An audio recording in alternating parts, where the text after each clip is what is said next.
मुझे यकीन है यूट्यूब के एल्गोरिथम पर कि वो ये वीडियो उस इंसान तक ज़रूर पहुंचा देगा जो यूट्यूब पर स्क्रॉल करते करते एक ऐसी वीडियो की तलाश में है जो उसकी ज़िंदगी बदल दे। अगर ये वीडियो उस इंसान तक पहुंच चुकी है तो मैं तुम्हें बस इतना कहूँगा कि वीडियो को पूरा देखो। अगर इसके बाद तुम्हारा कमबैक नहीं हुआ तो वीडियो को डिसलाइक कर कमेंट में बता देना ये वीडियो टाइम वेस्ट है।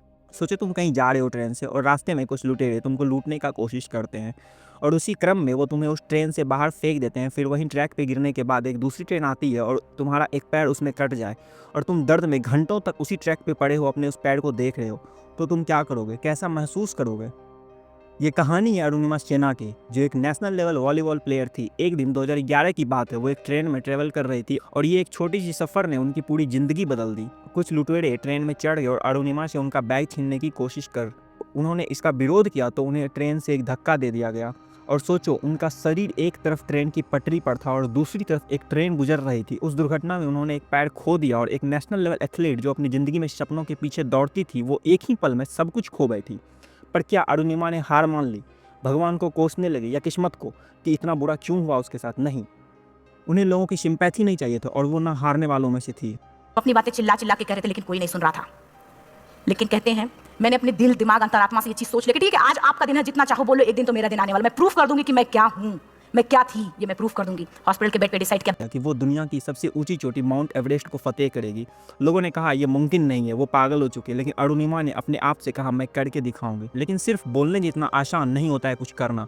वो विजेंद्र पाल के पास गई और आर्टिफिशियल लेग और हजारों चैलेंज के साथ अरुणिमा ने अपनी ट्रेनिंग शुरू की।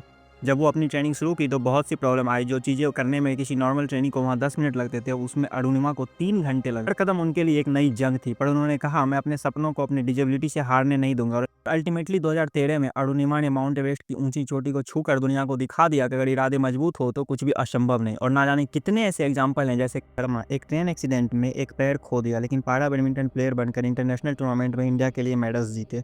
Deepa Malik paralyse from waist down लेकिन पारा एथलीट में गोल्ड मेडलिस्ट और अर्जुना अवार्ड बनी और एक पारा ओलंपिक सिल्वर मेडल भी जीता। दीपेंद्र झाझारिया एक चाइल्डहुड एक्सीडेंट के बाद एक हाथ खो दिया और पारा ओलंपिक्स में जेवलिन थ्रो का गोल्ड मेडल जीतकर एक मिसाल बन गए। मानसी जोशी एक रोड एक्सीडेंट के बाद एम्प्यूट बन गई लेकिन पारा बैडमिंटन वर्ल्ड चैंपियन बनकर इंडिया के लिए गोल्ड मेडल जीत। बारे में जानने के बाद भी क्या तुम्हें लग रहा है कि तुम्हारा एक्सक्यूज, तुम्हारी परिस्थिति, तुम्हारी कंडीशन इतनी बुरी है कि तुम नहीं कर सकते हो?